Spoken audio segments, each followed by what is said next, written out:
Hey guys, I'm Dupree, and today I am teaching you how to use throw. Now what throw is just basically spinning a ball into the pocket, spinning the ball in a direction that it should not go.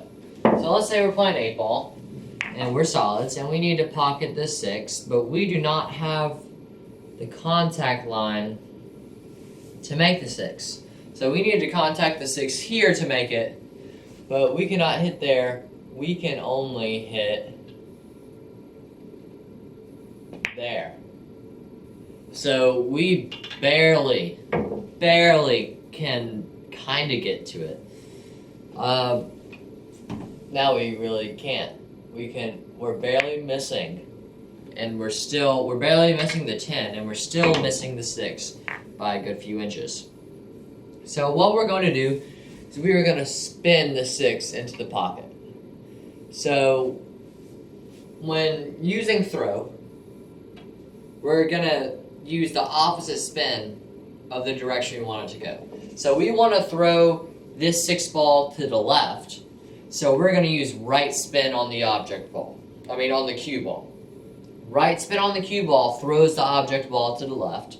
Left spin on the cue ball throws the object ball to the right. So it's just opposites. So we're not going to really hit it.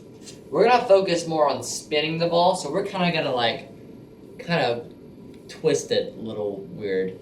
You're going to see like a little weird twist. We're not really going to hit the ball. I'll demonstrate like with these 2 balls. Like this is hitting it normally. And this is what we're going to do when we throw it. See, I'm using spin. We're going to go like, and we're going to use a little bit of like side English to kind of help that ball get over there.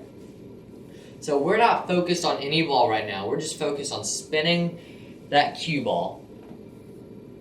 Spinning the cue ball. Now we can't even barely see the 6. So we're just going to put a bunch of right spin on this ball. And there it is. You saw that 10 ball move. The cue ball hit the 10 after I hit the 6. Just because the right spin carried it to the right into it. So that is using throw regularly. I can set it up one more time, just show you again. Let's set it up to where we cannot pocket the 6 regularly. Right spin. Throws it right in the pocket each time. So throw, just remember, opposite spin on the cue ball is like the opposite direction that the object ball will travel. So right spin on the cue ball goes to the left to the object ball. Left spin on the cue ball throws the object ball to the right. Now let's talk about playing position using throw. Okay guys, so now let's get to using position. So let's say we want to shoot the 9 and the 10 in the same pocket. But if we go too far over, we are going to not get a shot on the 10. So let's say we have this angle on the 9.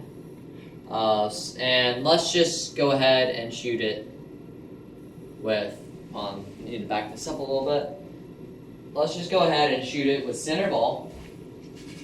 No spin at all.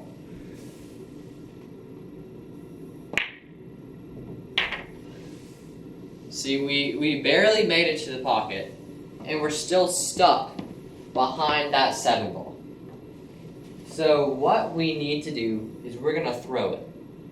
We're going to throw this ball to the right, so that way we can hit thicker on this 9 ball than we could on the last shot.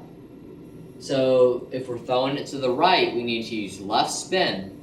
And left spin should hold the cue ball right here, since we can hit this 9 ball thicker, since it'll be going to the right now.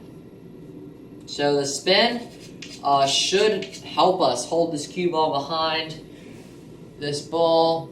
Just focus on spinning it. And there we have a beautiful shot on that 10. So using throw in position will always help if you need to hold the cue ball somewhere for another shot. It's not difficult at all to do. It's a little hard to judge. Just remember, when you're using a little bit of backspin and a little bit of throw, throw is at its highest rate. So when you use backspin and about half a tip of spin, then that's when it's going to throw the most. If you use a ton of backspin and a ton of spin, it's not going to throw hardly at all. So that was throw in position. Okay guys, so now I want to demonstrate how much you can throw a ball, or when throw is at its highest. So I'm going to shoot same shot, same places, 4 times in a row, all with different spins. I think it'll be 4 times in a row. I haven't really calculated it out yet.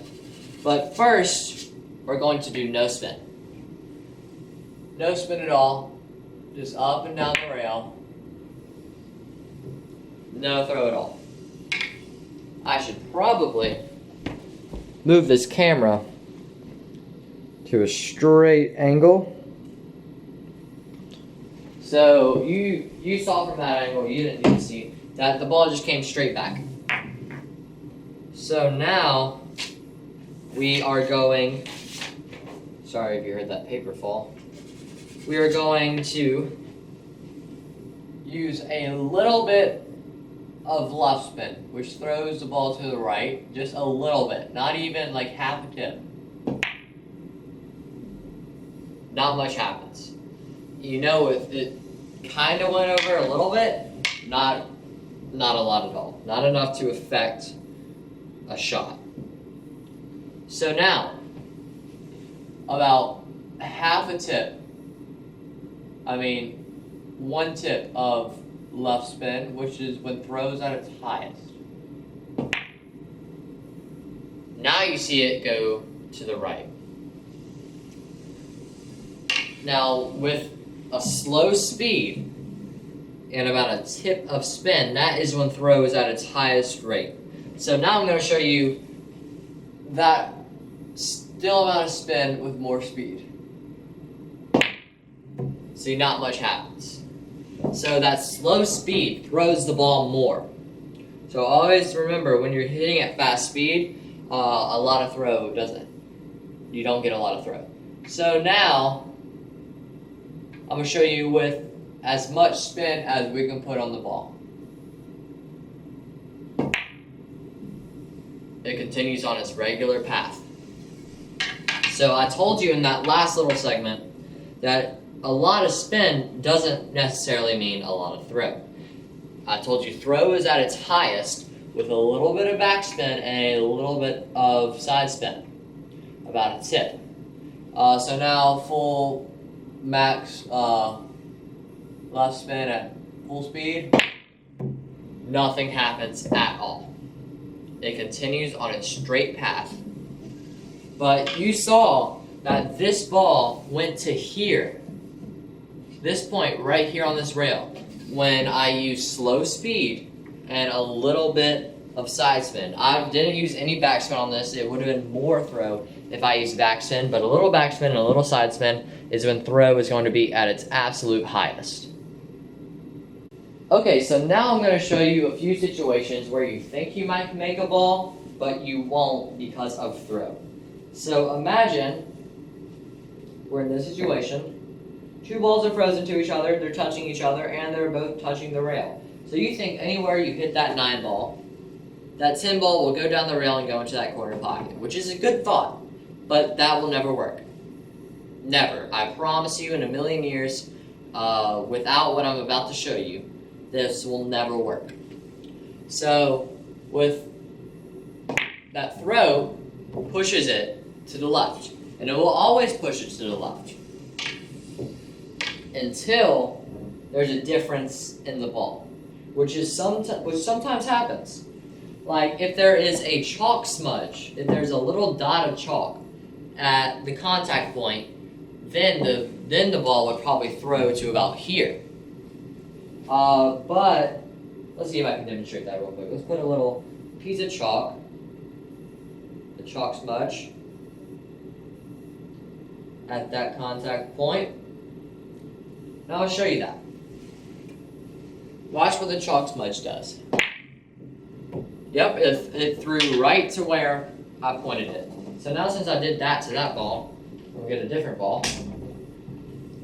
Same shot, but now I'm going to cancel out the throw. If there's liquid of some sort on the contact point, then that throw is automatically canceled out.